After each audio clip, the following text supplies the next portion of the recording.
I'm Janet Marana, Executive Director of Priest for Life. Welcome to Just Ask Janet. And you see, we have a little bit of a new set here to show you. I hope you like it. Let me know, of course, by your comments.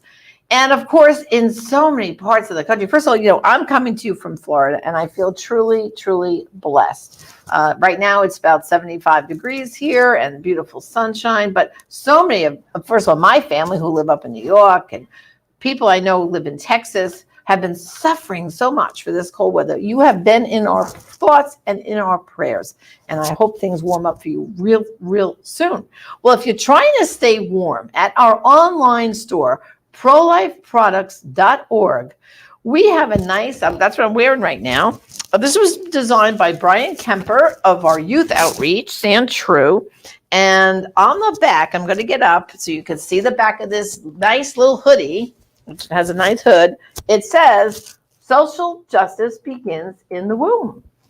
I mean, we hear a lot nowadays about social justice, but like this nice little hoodie says, it does begin for the unborn child in the womb. If we can't have social justice in the womb, how are we going to have it outside the womb?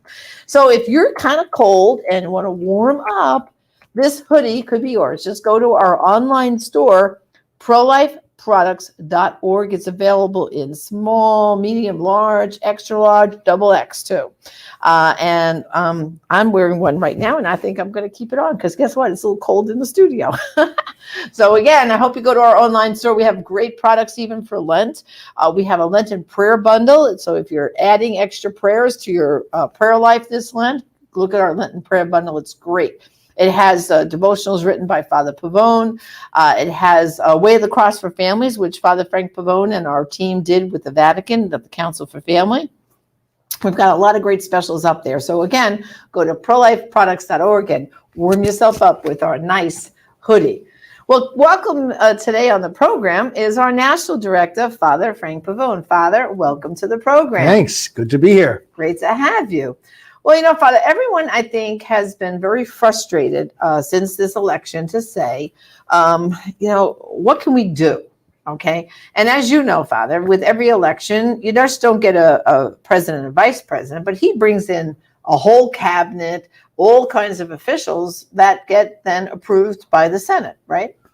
Yes. And that process is underway right now. And we can stop some of the worst ones from getting confirmed. Because what happens is that these cabinet appointments and these appointments to head up different federal agencies, most of these have to be confirmed by the Senate. Right. Now, the Senate is 50-50.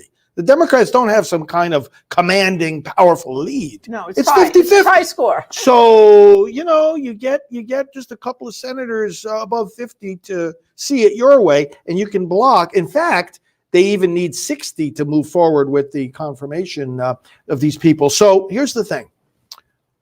This is like, okay, a bad outcome on the election on the presidential front, but we can stop some of the bad consequences of it because it's all still unfolding. It's in process right now. Right. And specifically, we're going to talk about one in particular here. Right.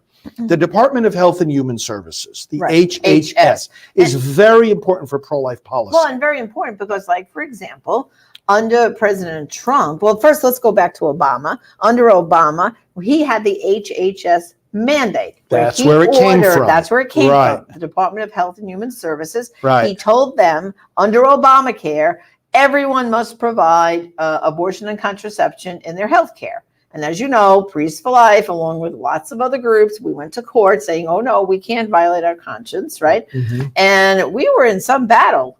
Well, you see, and let's help people understand how this works. It's good that you bring this up. Congress passes the laws. Right. So Congress passed the ACA, the Affordable Health Care Act. Obamacare, right? It's in that law that it says health insurance policies have to cover preventive services. Doesn't mention what those are. What it does is it gives power to the HHS to identify what those are. See, that's why the appointment of these positions is so important. That's because these federal agencies now outside of the purview of the elected representatives of Congress. They've passed the law, but then the statutory authority is then given to these agencies to make further specifications, interpretations, and applications of the law. So it was the HHS and the HHS secretary under Obama that then said, oh, well, we're going to include certain forms of abortion and contraception on this list. They didn't have to by law, But they did. but they did as an agency. Right. Okay. Well, that's because Obama appointed the head of the HHS. There you go. Under his presidency, a very liberal, Well, abortion-loving person. and now Biden has made a choice. Well, but first, before you go to Biden's choice, I want to talk about then what Trump did. Yes. Because then we had President Trump, the most pro-life president in our history. Right. He puts the head of HHS, Yes. a wonderful person, who Yes. then relieved us. Exactly. He took away the mandate for us. Yeah, in other words, gave us the exemptions that Gave us the exemptions we were asking Asking for. for. So we were saved. We were Right. saved once again by President Trump. Right. Now we have Biden, and he has declared his pick for the Department of HHS. One of the worst people he could pick. The Look, we absolute worst person. knew that, and we told people during the election, don't vote for the Democrats because you put them in there. Look, you could have put, no matter who was elected president, if it was a Democrat, that's already guarantees that the Department of HHS is going to sink down into the pro-abortion swamp. That was guaranteed. Because there is no person that they would put in there that is not pro-abortion. But they went and chose one of the worst ones in the country. Javier Becerra, Attorney General of California. He was a member of Congress. Okay, he was in the House of Representatives representing a district in California. And then he became the Attorney General. Now, you know who he replaced as Attorney General of California? Kamala Harris. Huh. She was Attorney General. It goes from bad to worse, these people. Of course. From bad to worse. And so this guy... Well, first of all, Becerra, let's remind them yes. that he attacked the pregnancy centers. Now, those who follow our ministry, those who follow our programs, and those who are active in the pro-life movement, they will recognize the Supreme Court case from just a couple of years ago, NIFLA versus Becerra. Right. This is the Becerra. NIFLA is the pregnancy centers. Our friend Tom Glessner heads up NIFLA, the National Institute of Family and Life Advocates. Okay. And what was that issue? A California law was passed that Javier just, zealously defended, okay, all the way to the Supreme Court, that said, if you can wrap your mind around this, which most people can't, that a pregnancy center that exists in order to stop abortion, right? Give people alternatives to abortion, would be required to tell the women where they could get one. An abortion. It's like, what? Is this the Twilight Zone? Right. So Becerra... Well, right away, we know the people who operate pregnancy centers. Oh, yeah. They're not going to do that. They would say there's no way. No, that's why there had to be which they won at the Supreme Court, which they won. Narrowly, but they won. Okay, but the point is, Becerra doesn't care about religious conscience or freedom. No. And here's the irony. Now, he's being asked by Biden to head up the very agency that takes care of conscience and religious freedom for healthcare providers. And remember, what President Trump did with the HHS, it already had the OCR, it's called the Office of Civil Rights, in HHS. But President Trump put another division in that office. He created the Division for Conscience and Religious Freedom, which exists to enforce laws that protect, for example, citizens that don't want to pay for abortion or healthcare workers that don't want to participate in it. Right. Now you're putting a guy in there who actually, besides the pregnancy center law that you just mentioned, he actually, let me back up. When President Trump established this office, he said to Americans across, Americans across the country, if you ever feel like your conscience is being violated by any kind of law or government action, you can submit a complaint to I remember being at meetings that a lot of people submitted complaints. Well, remember when we were in a meeting when this office was first established, and they told us that during all the 8 years of Obama, the number of complaints that came, because people were able in the past to complain to the Office of Civil Rights, that's why it exists. Over all the 8 years of Obama, you know how many complaints came in? 10. 10. Soon as President Trump established this division for conscience and religious liberty and began, excuse the pun, trumpeting the fact that, hey, everybody, we're here to protect your conscience. We're here to protect your religious rights as individuals and as institutions. Hundreds and hundreds and hundreds of complaints came pouring in. Right. Now, the office didn't create the complaints.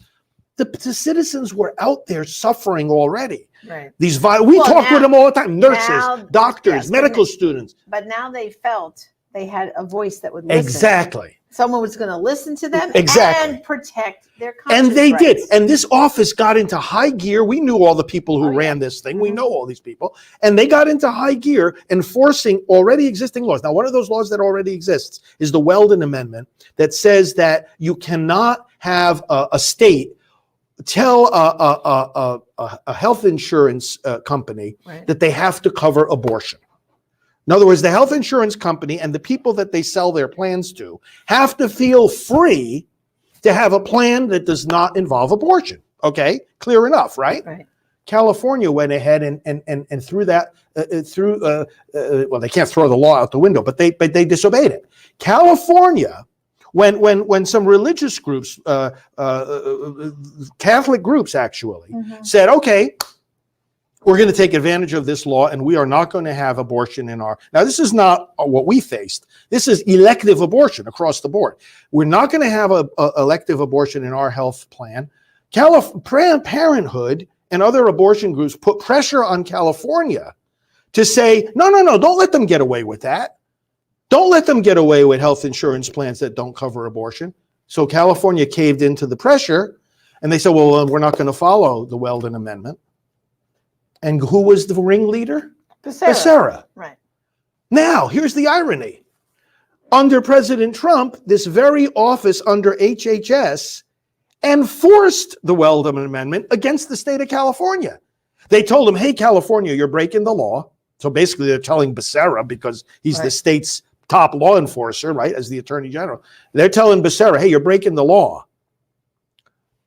There's people in California, especially religious people, they don't want abortion involved in their health care. You're breaking the law. Becerra didn't say, oh, I'm sorry, I'll respect the conscience of these people. He fought back. He pushed back. It went forward to the point where the Trump administration had to deny California like $200,000 of money that they would have gotten, because that's the way they enforce these things. Say, okay, you're not going to get federal money for these particular purposes if you're breaking the law. Now you want that guy in charge of the HHS? Yeah, it's going to be terrible. Okay, so now I do believe this week, at the end of the week, is when the Senate... Well, they're going to start, you never know with Congress, they schedule something, they schedule change. But now's the time we sent out an action alert. In fact, just as we speak right now, if our friends are signed up for our action alerts, they're going to get an email in their box probably in the next couple of hours, if they haven't gotten it already, about this. Okay. Telling them one simple thing. We want you to make 2 phone calls to your United States senators and say no to Becerra. 3 words, no to Becerra. We don't want this guy heading up the HHS when he himself was acting completely contrary to and see, these policies. Think everybody should call their senators. Meaning everybody. Don't just think, oh, my senator's a Republican. No. Everybody. Back them up, right? Our friends. Yes. Like, for example, we're here in Florida, so we have to call Rubio and Scott. Both. And say no to Becerra. Vote no. Say vote no on Becerra. Vote no on And if Becerra. we know that they're already going to vote no, we're calling to back them up. We're calling to say, hey, listen, I want you to know. And then they say, oh, good, I was going to vote no, but now I'm hearing from my constituents. But they need that support, because then they talk to their colleagues and they can say, I heard from 10,000. Yes, Right. Yes. And then people like where we used to live, Father, in New York, don't give up. New Yorkers, don't give up, because Chuck Schumer, his phone should be ringing off the hook.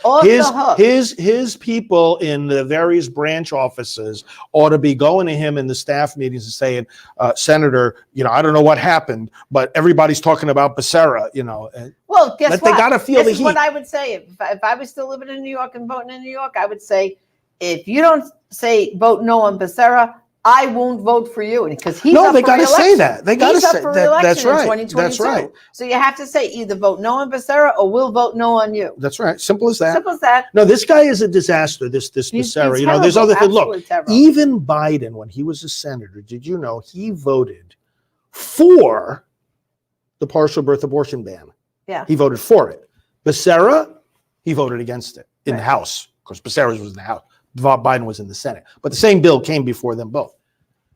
Becerra couldn't even vote to protect babies from partial birth abortion. He couldn't vote to protect babies born alive after abortion. He couldn't vote to protect for Lacey Connor law. Now, weren't you at the signing? I was at the signing. Tell us about that bill. Well, that was the bill where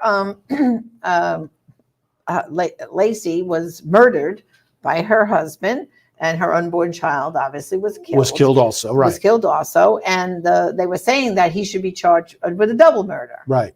And then the bill came about, and Becerra voted that. Oh no, he voted, and he was from California. Yeah, This is where the law originated. Exactly. In fact, most states in the country have unborn victims of violence. Victims of Most violence. states in the country, where you recognize, I mean, outside the context of abortion, right.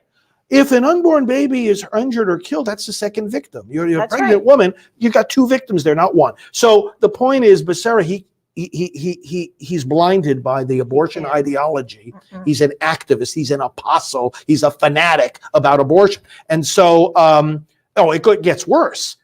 He actually led a coalition of pro-abortion attorneys general in a letter against the very policy that we talked about a moment ago, that when we were exempted from he looks at this, what we call religious freedom, he looks at as discrimination. Which is ridiculous. And he got these other attorney generals together and said, oh, let's fight. That's why when we got that favorable ruling, people started saying, well, wait a minute, how come we're hearing that some of these court cases are still continuing? Well, because Becerra stood up and said, we don't care what the administration did. We're going to fight against this. And then he got these attorneys general together in an open statement. And in fact, I have it right here, where they opposed all kinds of pro-life laws that were coming up in the states. And you know what they said? Let me show you how extreme this guy is. Here's what they said. We got all these attorneys general together, and they said, many of us share those legal views, but our commitment to not prosecute women who obtain abortions and healthcare professionals, we're talking about the abortionists, okay, healthcare professionals who provide treatment is not predicated on these concerns, and indeed would hold even if the protections of Roe v. Wade were to be eroded or overturned. You know what he's saying, in other words, is even if Roe were to be overturned and abortion were illegal, we would not enforce the pro-life laws.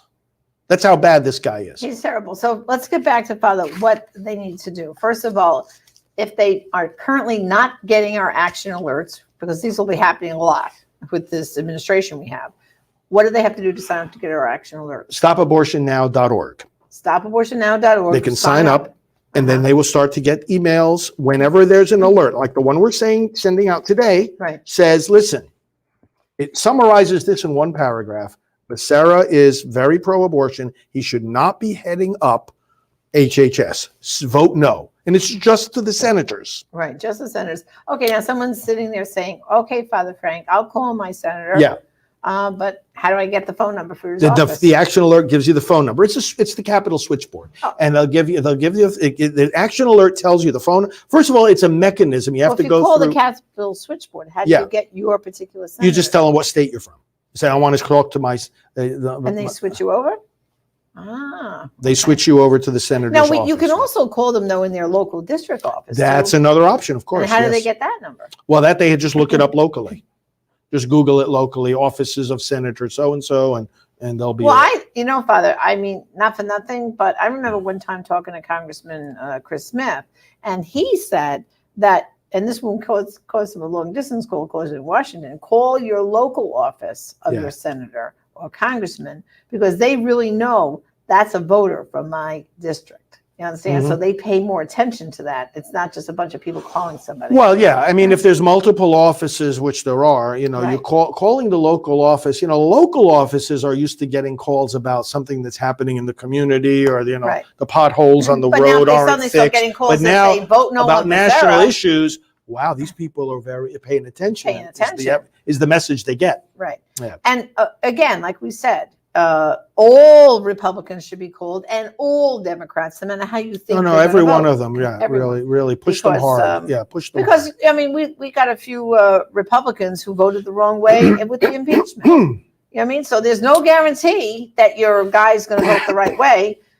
You make the phone call anyway. So You do. I think, Father, after this taping, then I'm going to have to go look up Rubio and Scott's phone numbers and make some phone calls, and so are you. Right? Well, you know what also happened? Becerra, Kamala Harris started this, where they were persecuting our friend David Daleiden. That's right. And Sandra Merritt, who exposed the business of selling body parts by Planned Parenthood. Right. Instead of punishing Planned Parenthood that was breaking the law, they punished David and Sandra. I know. So Harris started that, and then Becerra continued it. Continued it. Absolutely. He brought 15 felony charges against them. It's like, why? Exposing the activity that you say is okay. Right. That's why. Yeah. Well, Father, again, stopabortionnow.org. Mm-hmm. Okay, brothers and sisters, you got your marching orders from Father now. Stopabortionnow.org. Sign up for action alerts, and then you're going to call about Becerra. You're going to call your senators, whether you think they're going to vote the right way or not, and say, vote no on Becerra. We only have a few days about this, because this vote can come up as early as this Friday, and we do not want to see that happen. So it's up to you, each and every one of us, and we're going to constantly give you these action alerts, because you know what? We cannot just throw up our hands and say, oh no, we got Biden, now what are we going to do? Oh, for the next 4 years, we're going to suffer. No, we're not going to just suffer. We're going to fight back. We're going to help save the unborn children. We're going to protect as much as we can.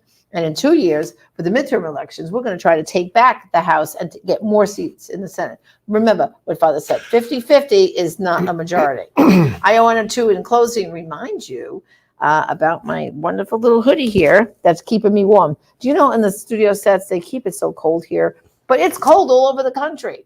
And like I said, I'm going to stand up and show you one more time. Social justice begins in the womb. So you can get yours right now at the end of the program. Go to prolifeproducts.org. We'd love to, my whole shipping department, we'd love to get them out the door to you today. So go to prolifeproducts.org. Well, Father, thanks for joining us once again. Always good information, good action alerts. And, we're not just here to fight abortion, right? We're here to end it. And as they always say, there are some abortions only you can stop, and some lives only you can save. Thank you for joining me again. Until tomorrow, it's Just Ask Janet. God.